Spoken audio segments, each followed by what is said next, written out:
Wir legen los, Freunde, zur nächsten Mission. Hier bei Yu-Gi-Oh! Legacy of Duels Link Evolution bei Keiths Blechlawine. Es ist soweit, Freunde, der Kampf zwischen Joey Wheeler und Bandit Keith. Das zweite Halbfinalmatch war Joey gegen Bandit Keith. Um im Duell anzutreten, muss jeder Teilnehmer seine Zugangskarte für das Turnier vorlegen, aber Joey hatte überraschenderweise keine. Was Joey nicht wusste: Bandit Keith hatte Joeys Zugangskarte in der Nacht zuvor gestohlen. Die Regeln des Turniers sahen vor, dass Joey 5 Minuten Zeit hatte, um seine Karte zu finden, sonst würde er disqualifiziert. Wobei ich mich persönlich frage, WTF, warum muss er die Zugangskarte jetzt zeigen, zu dem Zeitpunkt? Warum nicht zu dem Zeitpunkt, als er auf die Insel kam und irgendwie überhaupt erst im Turnier teilnahm? Nee, ich meine, er hatte schon 10 Sternchips gewonnen, also eigentlich dürfte er gar nicht so weit gekommen sein, hätte keine Zugangskarte. Aber nee, jetzt wird Fangs danach gefragt, übrigens, hast du eine Karte dabei? Nö. Naja. Ja, hat's leider nicht gefunden, schade. Tut mir leid, Schwester, ich war nahe dran, ganz nahe. Steh auf, Joey, und hör endlich auf zu flennen. Du siehst aus wie ein zu groß gerannes Baby. Wer flennt denn? Ich habe etwas im Auge. Das kommt einfach nicht raus.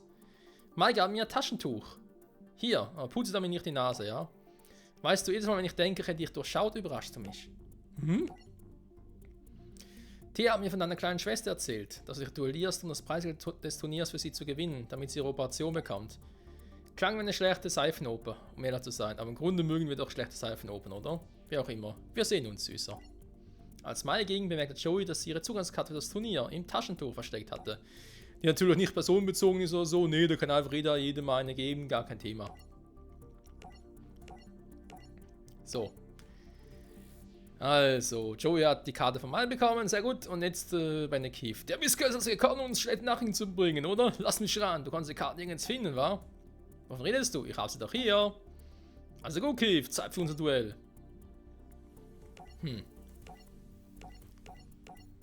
Ja, also.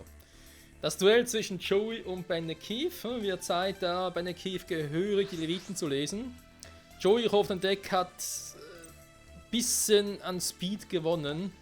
Und vor allem an Support. Wenn Bandit Keiths Deck einigermaßen so ist im Anime, dann wirst du einige Support-Karten unbedingt brauchen. Okay, Metal Morph haben wir, das heißt, vielleicht haben wir Glück und ein Ding ist auch dabei. Der schwarze Rotaugendrache. Erstmal ganz kurz gucken. Ich habe es schon länger nicht mehr gesehen hier. Das Labyrinth der Monster sind eigentlich so untergewelt bewacht. Ich glaube, das Vieh hat er tatsächlich. Was haben wir hier alles? Skilltier der Drachenritter. Ja, so eine Scheißkarte, okay. Schade, dass nicht irgendwie den Totenkopfdrachen hat, wobei. Den haben sie damals zum ersten Mal im Doppel, also sprich als Yugi und Joey zusammen gegen die Gebrüder. Ach, wie hießen die schon wieder? Die kamen auch in Yu-Gi-Oh! GX vor. Irgendwie so Tag-Team-Duellant, also sie zu zweit spielen. Ah, mir kommen den Namen nicht mehr. Die hatten einen Torwächter dabei und so. Ganz krasse Typen. Das waren irgendwie so. Egal, komm. Mir fällt der Name schon wieder ein, irgendwann. Spielt hier jetzt auch keine Rolle, was wichtiger ist. Eben, dass damals im Duell auch Joey den schwarzen Totenkopfdrachen gespielt hat. Das war eine Kombination, eine Fusion aus dem schwarzen roten Augendrachen und dem Totenkopf, der herbeigerufene Totenkopf von Yugi. So. Für uns erstmal, ja, generell interessante Mischung, die Joey da hat. Ich hoffe, da kann noch ein bisschen was. Ich meine, Battle Morph kann ich theoretisch bei jeder Monster einsetzen, aber ganz ehrlich, nee. Vor allem muss ich das Joey die Karte, eigentlich war es bei der Keiths Karte. What? Da ist er, der schwarze Rotaugendrache.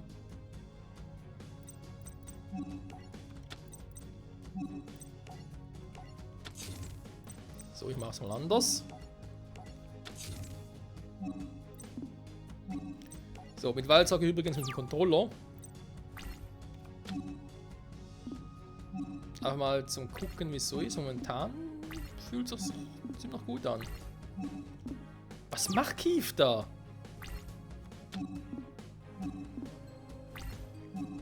Oh, kann mir scheißegal sein. Freunde, wir rufen den schwarzen Rotaugendrachen.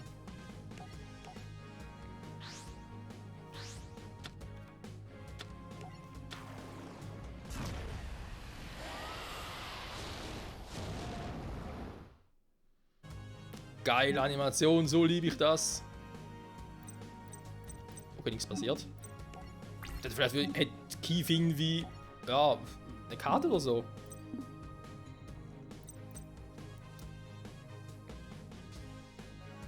Na, Metalmorph bringt noch nichts. Also gut, doch, natürlich wird es das bringen, aber...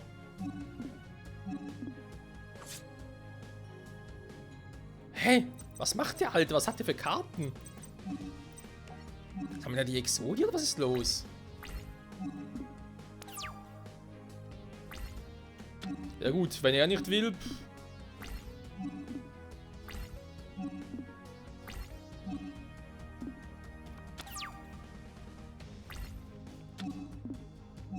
Was hat der denn da? So, ja gut. Ja, obwohl es keine Maschine ist. Von der Karte wussten wir ja. Sehr creepy, seine Karten.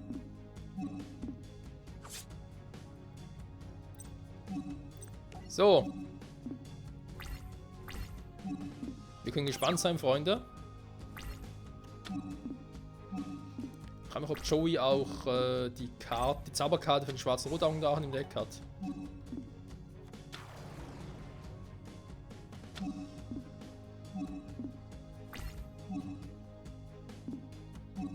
So, jetzt. Es wird Zeit für Metalmorph. Ein bisschen Boost drauf, 300 Punkte. Das Monster wäre eh zerstört worden, ganz ehrlich.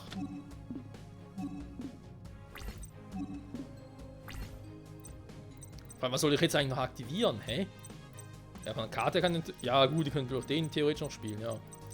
Ne, weil die Zauberkarte von Keith, die war ja so, wenn mal das Monster zerstört während der Endphase des Spielzugs. Also er wollte eigentlich bloß meinen Rotaugendrachen zerstören. Ja, nice try, Bände Keith, aber ganz ehrlich. Was ist das für eine Karte? 7 vollendet. Ah ja, warte auf die Slot Machine, mein Gott.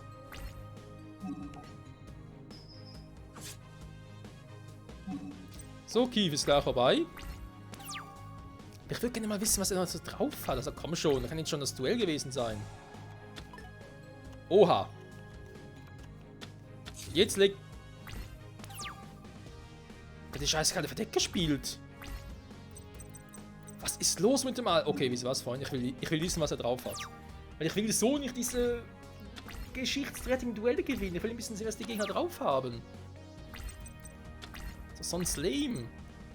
Arcade, der hat nur Tribun... Ich meine, die ist natürlich auch fies, war von dem, wenn man natürlich nur Tribun-Mons auf der Hand hat. Bringen wir mal ein bisschen Speed rein. Nochmal ein Metalmorph. Wir haben einen Sumpfkampfwächter. Ja, den in Kombi kann man spielen. Ich werfe mal eine Fusionskarte. Metalmorph hat bereits einen, brauche ich auch nicht. Ich setze mal einen Babydrachen, falls er irgendwie einen ganz fiesen Trick drauf hat oder so.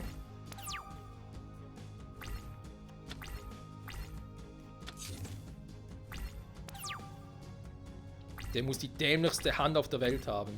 Oh, und ich habe Garusa gezogen. Der Garusa ist... Digga, der wollte für sowas gar nicht. Sumpfkampfwächter hingehen würde ich gerne mal sehen. Also vor allem in Kombination mit dem Lava-Kampfwächter.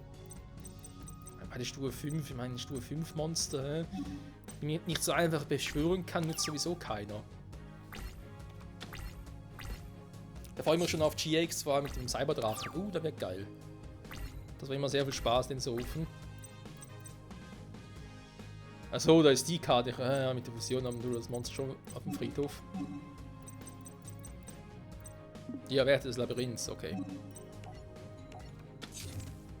So. Dann, schwarzer Rotaugendrache. Oh nein, nicht die Sprengkugel.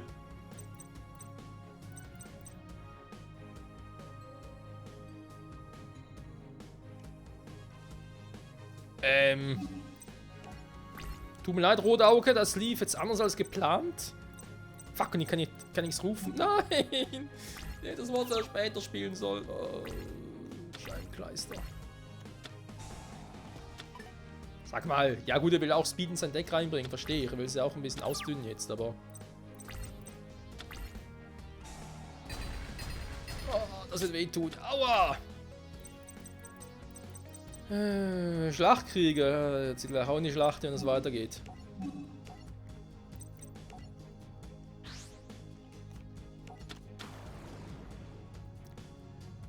Ich rufe doch einfach mal einen Sumpfkampfwächter, fliegt einen Babydrachen.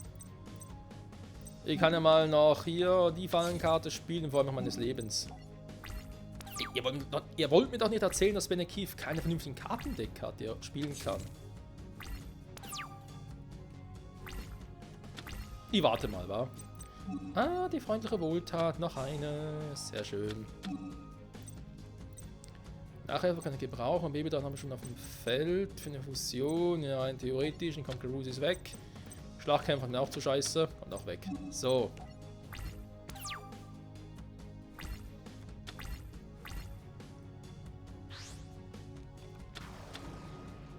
Torwert. Wieso hat der so viel Stufe 5 Monster? Bin ich für Kackeiern? Tschüss, Mann.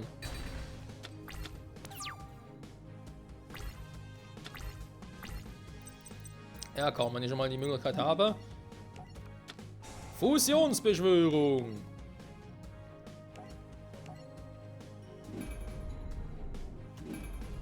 Wir wollen auch ein bisschen zeigen, was Joey so drauf hat, wa? Ich rufe den tausendjährigen Drachen.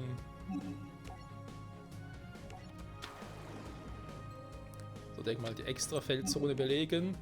Jetzt mal Verteidigungsmodus, Sumpfkampfwächter kann bleiben, der Rest gefällt mir soweit, sehr schön. Also von Kiefer warte ich jetzt hier mal noch eine Steigerung, Freunde. Der Pistolendrache, der ist aber scheiße gefährlich. Ganz ehrlich, was macht der Typ?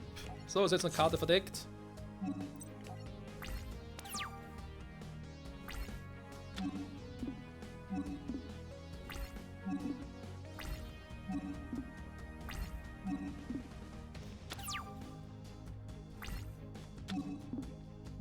Ich meine jetzt mal ganz ehrlich, auf welcher Strategie beruht sein Deck? Ich meine, wenn er nur irgendwie Monster im Deck hat, die, sagen wir von 20 Monster im Deck hat, haben irgendwie 16 davon Level mit 5 Stufen oder höher. Was bringt denn das? Der muss doch irgendwie noch... Das ist sowieso scheiße. Hier, antikes Werkzeug. Warum hat er Stufe 5? Das spielt doch kein Mensch. Raketenwerfer Spinne hat Stufe 7, aber trotzdem noch interessante Werte. Meine Maschine, Feuer, Angriff, Verteidigung so im Dreh. Das geht eigentlich... Aber worauf wartet der? Was ist seine Strategie dahinter? Weil ich muss ja... Wir müssen daran denken, Freunde.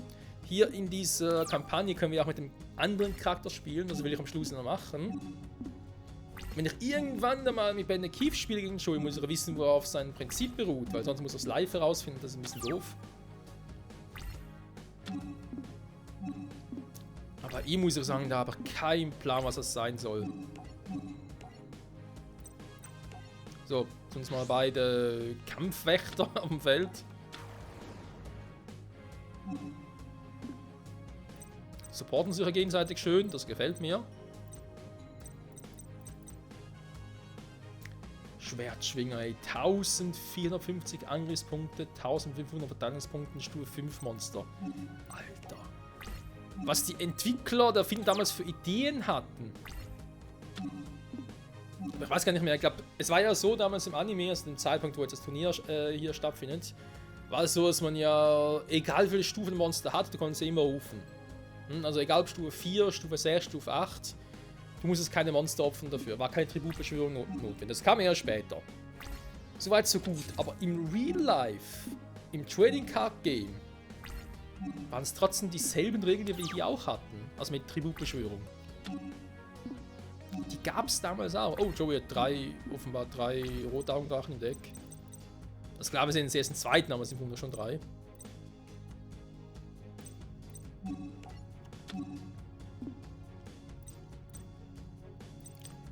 Deswegen, ich verstehe irgendwie das ganze Prozedere dahinter jetzt nicht, was bei Benekeith so los ist.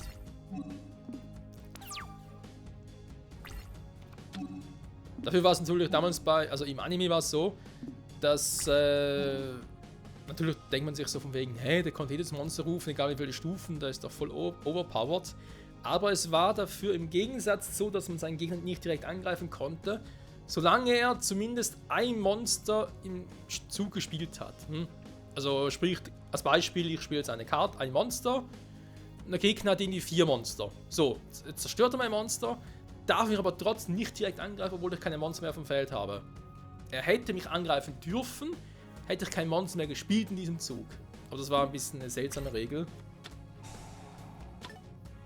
Das haben wir dann später auch ein bisschen geändert und so.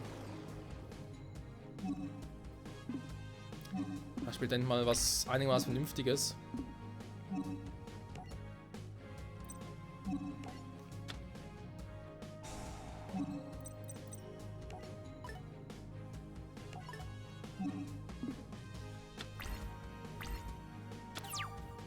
Aber auch hier jetzt. Ja, mit Geburtsrecht hat er ein Monster zurückgeholt. Okay, aber weiter damit macht er gar nichts.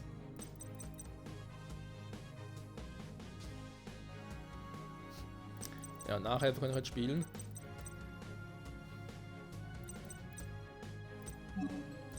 Nee, komm, Freunde. Kein Bock mehr drauf. Ich habe keine Ahnung, was der für eine Strategie hat oder was das Ganze sein soll, aber ich beende es jetzt. Das schwächste Deck, was ich bisher im ganzen Turnier gesehen habe. Und im ganzen Spiel bis jetzt.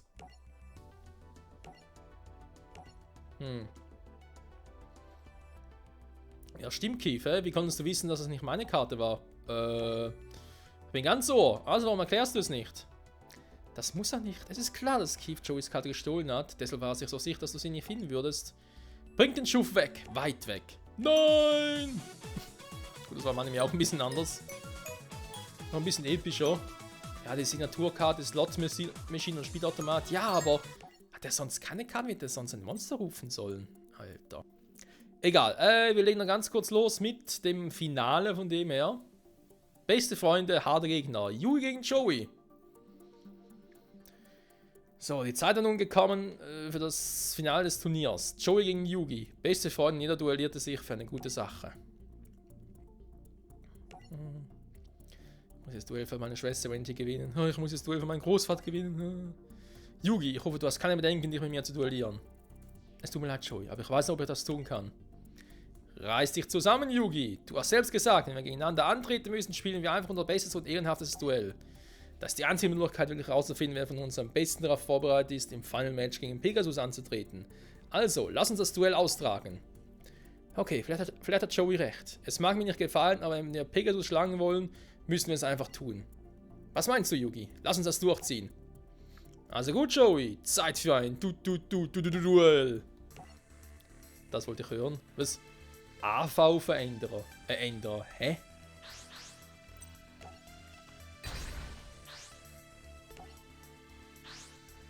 Oh, wieso spiele ich als erster? Ich voll Idiot. So, 2 Fusionskarten, ja super. Gut, die magische Hüte sind schon mal sehr gut.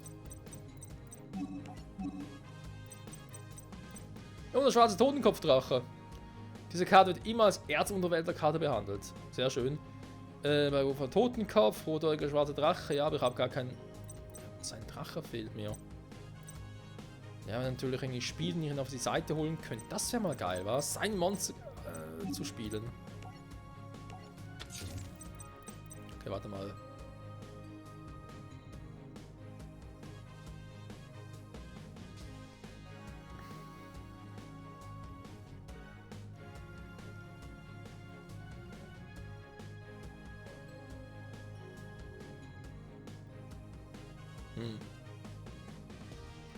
Die magischen Hüte funktionieren ein bisschen anders als im Anime. Interessant. Ich kann nur 3 Karten insgesamt haben, ne? Auch ein bisschen creepy.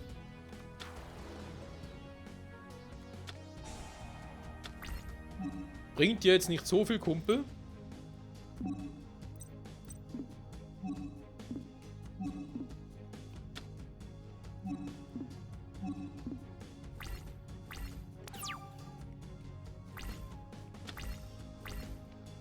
Oh, Fluch des Drachen, muss das sein.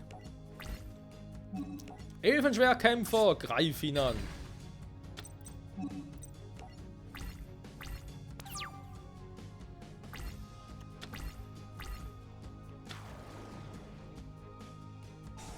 Nicht dein fucking Ernst.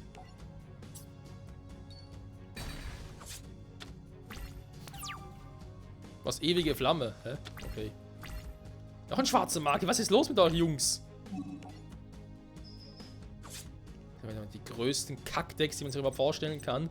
Und wie es mit diesen Kackdecks weitergehen wird, das erfahren wir vielleicht auch nicht oder in anderer Form oder keine Ahnung. Wir erfahren es irgendwie auf eine Art und Weise in der nächsten Folge zurück bei Yu-Gi-Oh! Legacy of Duelist Link Evolution. Bis dahin, ciao zusammen.